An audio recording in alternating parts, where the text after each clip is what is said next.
हमारे साथ मौजूद हैं वापडा के एक दबंग अफसर नुमान अहमद भट्टी। एक्सियन की सीट क्या सोने की सीट है या कांटों की सीट है? जो किराएदार आते हैं ना, महकमे को धोखा दे के बिजली चोरी करके चले जाएं। रात के तारीकी में बारीक तार से उसके बुश को टेम्पर कर लिया जाए, डमी मीटर भी लगाते हैं। वो दिन गए, चोरी कर लूंगा और भाग जाऊंगा। पूरा नाम सर? मेरा नाम नुमान अहमद भट्टी है। अच्छा भट्टी साहब, मुझे ये बताएं कि जिस डिवीज़न में रिकवरी कम होती है वहाँ पर ही आपको तैनात किया जाता है, क्यों? बस काम करना है, जहाँ भी लगाएंगे हमने तो काम करना है। और काम करने के तरीके भी बड़े हैं।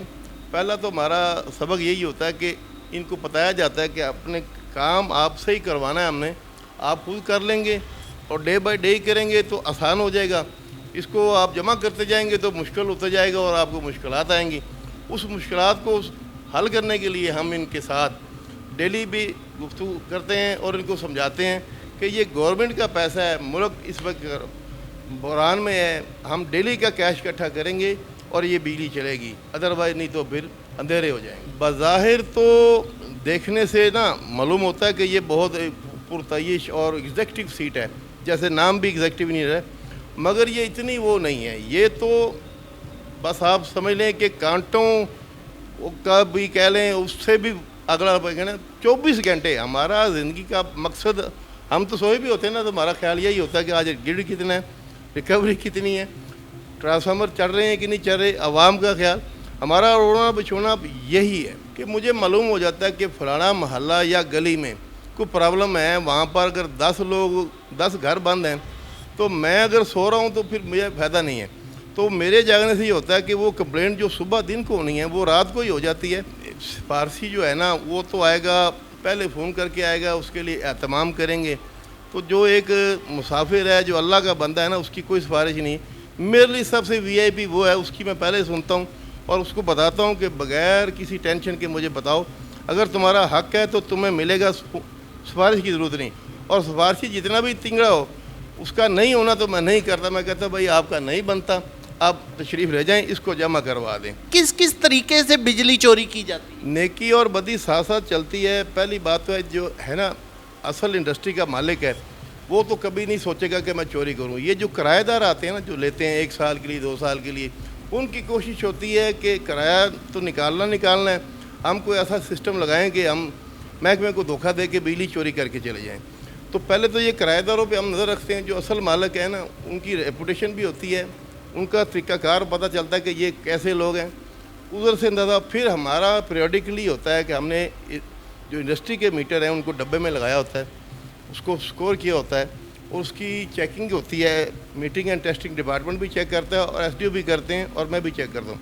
अब हमने तमाम जो पुराने मीटर थे ख़त्म करके AMR मीटर, जो सिम वाले मीटर है ना, जिसको सिग्नल आते हैं और हम उसको लैपटॉप पे उसकी मॉनिटरिंग करते हैं कि उसका क्या फेस चल रहा है, क्या लोड चल रहा है, और हमने ऑटोमेटिक पेशन पे लेके जा रहे हैं। हमारे तकरीबन मेरी डिवीज़न में तमाम मीटर जो है ना वो ऑटोमेटिक हो गए हैं, B1 के भी। अभी हम B2 पे जाएंगे, उसके बाद फिर हम घरेलू पे भी आएंगे, ताकि यहाँ मेरे दफ्तर में से मैं मॉनिटर चेक कर सकूँ और कोई गड़बड़ कर रहा तो यहीं से मैं बंद कर सकता हूँ।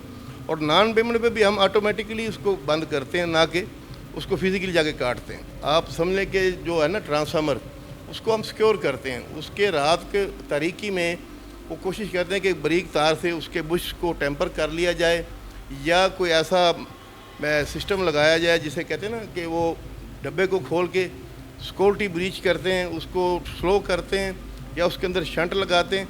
मगर वो कितने दिन आखिर उसके लोड के हिसाब से वो पकड़ा जाता है। सबसे ज़्यादा तो है कि रात को वो करते हैं कि डमी मीटर भी लगाते हैं, वो मिल जाते हैं मार्केट में से। जैसे पाकिस्तान में ये चीज़ें आम हैं, तो हम इसको करने के लिए हम हर मीटर पे अपना एक आइडेंटिफिकेशन टैग लगाते हैं। SDO अपनी साइन शुदा मोहर लगाता है, ताकि कल कल को कोई मीटर चेंज ना हो जाए। बिल्कुल इसी के साथ का मीटर मार्केट में से वो निकाल लाते हैं। जो ये मीटर चोरी होते हैं, ये लेबॉर्ट्रियों में जाते हैं, वहाँ पर तहकीक होती है और वो सारी टेक्नोलॉजी फिर इन्हीं मीटर पे लगाते हैं। अच्छा मुझे ये बताएं कि ज़्यादा चोरी डोमेस्टिक एरिया में होती है या कमर्शियल एरिया में? अभी तो जो है करंट सूरत, तो अभी तो चोरी का जो है ना, हमारा अब 8वां माह है इसको मिशन को शुरू किए हुए। अब सिर्फ वो ही चोर रह गए हैं जिनको अभी अक्ल मत नहीं है, मतलब वो समझ रहे हैं कि शायद हम बच जाएंगे। हमारी तो चेकिंग है, अभी शाज़ो नाज़र है कोई इंडस्ट्री में चोर हो, क्योंकि हमने बिलिंग ठीक कर दी है और काफ़ी सख्त एक्शनों में FIA की टीमें हमारे साथ हैं। रात को हम चेकिंग कर रहे हैं। मेरे ख्याल में तो अब वो दिन गए कि कोई कहेगा ना मैं चोरी कर लूँगा और भाग जाऊँगा। अब अगर किसी ने कर भी ली ना तो दूसरे तीसरे दिन वो पकड़ा जाएगा, क्योंकि डेली की मॉनिटरिंग है हमारे यहाँ, हमारे कितने यूनिट ग्रिड पे चल रहे हैं और कितने हमारे रिटर्न आ रहे हैं, और एक एक मीटर पे चेक है, उसका परसेंटेज देखते हैं कि आपने कितना रिटर्न लेकर आया। अब ये मामला बहुत मुश्किल हो गया, चोर अब बच नहीं सकते। क्या आप डोमेस्टिक लोगों से बिजली परचेज भी कर रहे हैं, सोलर वालों से? ये जैसे कि आपको पता है कि नेट मीटरिंग में हमारे यहाँ डोमेस्टिक है या इंडस्ट्री है, जिसने जो सेटअप लगाया हुआ है उसके हिसाब से उसको हमने एग्रीमेंट किया हुआ है। वो अगर उसकी सरप्लस बिजली है तो वो हमारे सिस्टम में आ जाती, अगर उसको ज़रूरत है तो हमसे ले रहे हैं, और इसका ही हम आपस में जमा मनफी करते हैं और उसको बिल में फ़ायदा हो जाता है। उसको यूनिट वापस किए जाते हैं या पैसे वापस किए जाते हैं? अभी तो इसका नेपरा ने टैरिफ डिसाइड किया हुआ है कि एक्सपोर्ट और इंपोर्ट यूनिट जो होते हैं, अगर तो उसकी इंपोर्ट एक्सपोर्ट हमारी तरफ ज़्यादा आ गई है तो फिर उसके पैसे हम निकालते हैं। बिल में कई लोगों के क्रेडिट आया हुआ है कि उनके 40-40 हज़ार रुपया हमने देना है, तो वो अगले मौसम में यूज़ कर लेंगे, या अगर उनकी कोई ख़राबी हो जाती तो वो रात को जैसे बिजली चलानी है ना, वो फिर फ्री हो जाता है, उनका बिल ज़ीरो हो जाता है। बिलों की अकसात बंद कर दी गई हैं, इसकी पीछे क्या वजह है? ये अभी आपको मैं बताता हूँ कि अकसात बंद नहीं की गई। नेपरा हमारे मुल्क में गवर्निंग अदारा है, उन्होंने अभी एक नोटिफिकेशन किया है कि एक कंज्यूमर साल में एक किस्त करवा सकता है। अगर वो किस्त करवाता है विद इन ड्यू डेट, उसको मार्कअप नहीं लगेगा, और मार्कअप की जो शरह है वो उन्होंने 14% कर दी है। एक अलाउ किया है, मगर हमारे यहाँ अभी तक क्योंकि अभी जस्ट अभी हुआ है, अभी इसकी नोटिफिकेशन नेपरा ने किया है, अभी इम्प्लीमेंटेशन में है, तो जब ये कंप्यूटर में फीड हो जाएगा तो फिर जो भी होगा ना कंज्यूमर, उसकी एक किस्त फीड होगी, बाकी जो है इकॉनमी की सूरत हाल तो ऐसे ही है जैसे आप कह रहे हैं। तो हम तो जून का महीना है, मगर जिन लोगों ने 5-5 माह 4-4 माह से पेमेंट नहीं करवाए वो किस्त का हक नहीं रखते। ये तो एक आधी दफ़ा किसी को यानी एक आध दफा रिलीफ ले सकता है जी, बिल्कुल उसको मिलना भी चाहिए। कोई मजबूरी बन सकती है, मजबूरी हो सकती है, त्यौहार आ सकता है, कोई घर में कोई मसला हो सकता है।